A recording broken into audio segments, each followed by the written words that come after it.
Hello friends, কেমন আছো তোমরা সবাই? আশা করছি সবাই খুব ভালো আছো, সুস্থ আছো। আমিও খুব ভালো আছি। চলে এসেছি নতুন আরো একটা ভিডিও নিয়ে। সো আজকে ড্রেসটা খুব অড লাগছে, তাই তো? মিনি স্কার্ট, হ্যাঁ, অ্যাকচুয়ালি রিকোয়েস্ট এসেছিল। লাস্ট নাইট লাইভে আমাকে একজন রিকোয়েস্ট করলো মিনি স্কার্ট পরে রুম ক্লিনিং ব্লগ, ঠিক আছে? তো আমি তাকে না বলেছিলাম যে স্কার্ট পরে রুম ক্লিনিং ব্লগ করা পসিবল না, অসুবিধা হবে। তো তখন সে বলেছিল ঠিক আছে নর্মাল ব্লগ করবে, যেমন পারবে তেমন, বাট মিনি স্কার্ট পরে। সো আমার কাছে না এই একটাই one and only mini skirt আছে, খুব শখ করে কিনেছিলাম, বাট এখনো অব্দি বাইরে কোথাও পরা হয়নি, সেরকম সুযোগই পাইনি। সো এটাই পরে ছবি তুলেছি বা কয়েকটা ভিডিও করেছি, রিলস বানিয়েছি, ব্যাস এই অব্দি, এর বেশি কিছু করা হয়নি। তো একটু আগে কাজ থেকে ফিরে ভাবলাম যে চলো আজকে তো রুমটা ক্লিন করতেই হবে, কারণ কালকে রাতেও করিনি, আজকে সকালেও করিনি। তো অফিস থেকে ফিরে এবারে একটু কিছু না, জাস্ট ঘরটা একটু ঝাড়ু দেবো, ঝেঁটা মারবো, ব্যাস এইটুকখানি করার আছে। ভাবলাম চলো কোনো অসুবিধা নেই, করে নেওয়া যাবে। তো মিনি স্কার্টটা খুঁজেই পাচ্ছিলাম না, পরি না তো আসলে, কোথায় ভিতরে চাপা পড়ে গিয়েছিল, খুঁজে খুঁজে বার করলাম,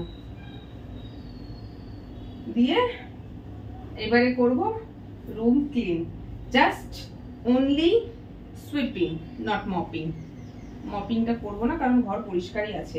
আর এই চাদরটা দুদিন আগে শুকোতে দিয়েছিলাম, 3 দিন আগে, 3 দিন না সরি, হ্যাঁ 3 দিন হবে, 3 দিন বা 4 দিন আগে হবে। এটা কেচেছিলাম, তারপরে বাথরুমে ঝুলছিল 2 দিন, 3 দিনের মাথায় বাইরে দিয়েছি, আজকে 5 দিন, 5 দিনের মাথায় এটা পুরোপুরি শুকনো হয়েছে। এটাকে এবারে তুলে রাখবো। আর এখানে যে দেখতে পাচ্ছ জায়গাটা খালি হয়েছে, এটা কিন্তু খালি থাকবে না। বাথরুমে কিছু কাপড় চোপড় কেচে কালকে ঝুলিয়েছি, জল ঝরে গেছে, এইবারে এটাকে এখানে এনে ঝোলাবো, শুকনো হবে বলে। তো চলো ঝাড়ু রুম ক্লিনটা করে ফেলি। চলো চলো চলে আসলাম। একটু আজকের ভিডিওটা একটু অড, ঠিক আছে? এরকম টাইপের ভিডিও বানাতে গেলে আবার একটু ভয় ভয় লাগে, আবার রোস্টারদের পাল্লায় না পড়ে যায়, আমাকে আবার রোস্টিং না করে দেয় যে মিনি স্কার্ট পরে বৌদি ঘর পরিষ্কার করছে। আমার ভালো লাগে না রোস্টিং ভিডিও, একদম ভালো লাগে না। দেখো রোস্টিং ইটস ওকে করে, কিন্তু রোস্টিং করতে গিয়ে না ওই যাকে রোস্ট করছে তাকে এত বিচ্ছিরি ভাষায় গালাগাল করে, একদম মানে ওই জিনিসটাই ভালো লাগে না, আর কিছু না। তো যাই হোক, দেখা যাক। আগে আমার ভিডিও অনেক রোস্ট করা হতো, বাট ইদানিং করে আর হয় না, যেটা ভালো। তো আজকের এই ভিডিওটা রিকোয়েস্টেড আমি করছি, জানি না এটা আবার কারোর নজরে পড়ে গেলে দেখবো যে রোস্ট করে দিয়েছে। দেখা যাক কি হবে, রিকোয়েস্ট এসেছিল তাই করছি। এটা পরে কেউ কখনো ঘর পরিষ্কার করবে না, আমার কাছে রিকোয়েস্ট এসেছিল তাই আমি করছি, আমিও করি না। মিনি স্কার্ট পরে কে ঘর পরিষ্কার করে ভাই? কেউ করে না, অনলি বং বিউটি করে।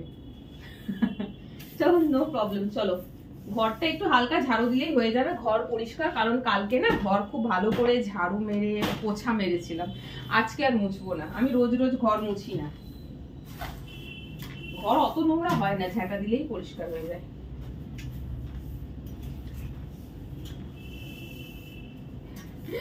মানুষ মিনি স্কার্ট পরে বেড়াতে যায়, আর আমি মিনি স্কার্ট পরে ঘর ঝাড়ু দিচ্ছি, এটা একটু ইউনিক হলো তাই না?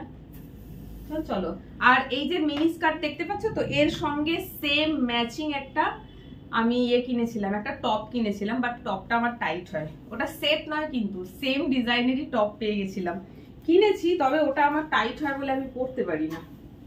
এর সঙ্গে ভাবলাম পরবো, বাট ওটা একটু টাইট হবে, তাই আর বার না করে হোয়াইটটা পরে নিলাম। ও মাই গড, একদিকে কিন্তু শাড়ির থেকে বেটার। শাড়ি পরে রুম ক্লিনিং ব্লক করতে গেলে যে কুচিগুলো হয় না, সামনে ঝুলে যায়, বারবার বুঝতে হয়, আঁচল সামলাও, কুচি সামলাও, খুব ঝামেলা হয়।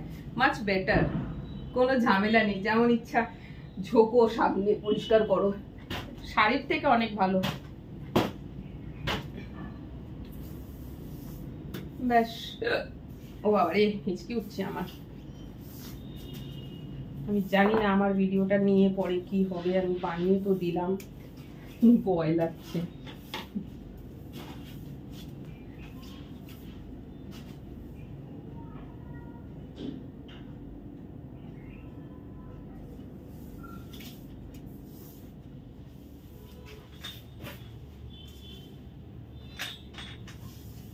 আর আজকে বাইরে প্রচন্ড বৃষ্টি হচ্ছে। আমি কাজ থেকে ফিরেছি, প্রায় ভিজে ভিজে ফিরেছি। আজকে আর র্যাপিডো করে ফিরতে পারিনি, বাস অটো মেট্রো করে বাড়ি ফিরলাম, প্রায় ভিজে গিয়েছি। এখন একটু বৃষ্টিটা ধরেছে, 1 ঘন্টা ধরে বৃষ্টি পড়েই যাচ্ছিল। চলো, বেডরুমটা হয়ে গেছে, এবারে কিচেনটা ক্লিন করি।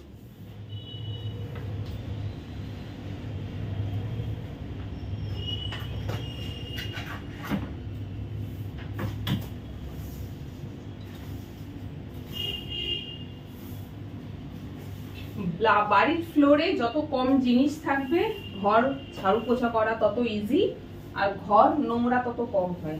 ফ্লোরে জিনিস থাকলে না, জিনিসের নিচেই যত নোংরাগুলো গিয়ে আটকে যায়, ব্যাস তারপর আর কি করো পরিষ্কার।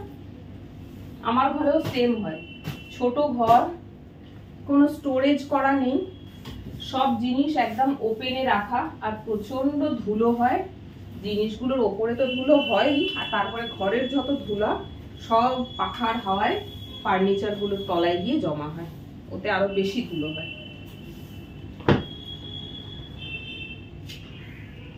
তোমাদেরকে বললাম না, ঘর তো পরিষ্কারই আছে।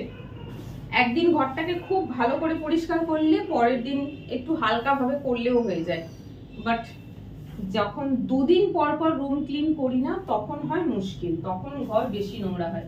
সেই জন্য আমি একদিন ঘর খুব ভালো মতন করে ঝাড়ু পোছা করব, দ্বিতীয় দিন শুধু ঝাড়ু দেব, তৃতীয় দিন আবার ঝাড়ু দেব, পোছা দেব, এইভাবে চলে আর কি। আসলে আমি বাড়িতে থাকলে এটা হতো না, বাড়িতে থাকলে ঘর রোজ ঝাড়ু পোছা দুটোই করতাম, কারণ ঘরটা নোংরা হতো সেই পরিমাণ। বাট বাড়িতে যেহেতু সারাদিন থাকি না আমি, অন্য কেউ আমার পিছনে আসে না এখানে যে ঘরটা নোংরা হবে, সো তাই জন্য শর্টকাটে কাজ চালালেও হয়ে যায়। খুব জোর বৃষ্টি পড়ছে, বলেছিলাম বৃষ্টি কমে গেছে, আবার এসছে বৃষ্টি। আজ মনে হয় বিকেলে আর কাজে যাওয়া হবে না আমার। যাই হোক, চলো। রুম ক্লিন হয়ে গেছে। রিকোয়েস্টটা মনে হচ্ছে সৌরিশ করেছিল, মেবি আমার নামটা মনে, সৌরিশ না, সরি, রিকোয়েস্ট মনে হয় সায়ন বলে করেছিল, যদি এটা ভুল বলি, সায়ন। তো যাই হোক, একদম যা বলেছিলে মিনি স্কার্ট পরে রুম ক্লিনিং ব্লগ, রুম ক্লিনিংও করেছি, মিনি স্কার্টও পরেছি। আর চলো, আর কিছু বলার নেই, ঘর পরিষ্কার, কিচেন পরিষ্কার হয়ে গেছে। এখানে ধুলোটা জমা রয়েছে, জাস্ট এটাকে ঝাড়ু মেরে বাইরে বের করে দেবো আর কি। বাট তার আগে আমি ভিডিওটা এখানেই শেষ করছি। তোমরা ভিডিওটা দেখো, কেমন লাগলো কমেন্ট করে জানিও। আর এই হচ্ছে মিনি স্কার্ট, এটা আস্তে আস্তে তো আমার ওপরেই উঠে যাচ্ছে। মিনি স্কার্টটা এইভাবে থাকবে, ঠিক আছে, বাট কাজ করছিলাম তো, কাজ করতে করতে আস্তে আস্তে এটা উপরের দিকে উঠে যাচ্ছে। সো চলো, ব্লগটা এখানে শেষ করছি। তোমরা ভিডিওটা দেখো, কেমন লাগলো কমেন্ট করে জানিও। ভালো লাগলে একটা লাইক অবশ্যই করো, কমেন্ট অবশ্যই করো। আর আমার চ্যানেলের ভিডিও যদি তোমাদের ভালো লেগে থাকে তো সাবস্ক্রাইব করতে ভুলো না। চলো, টাটা।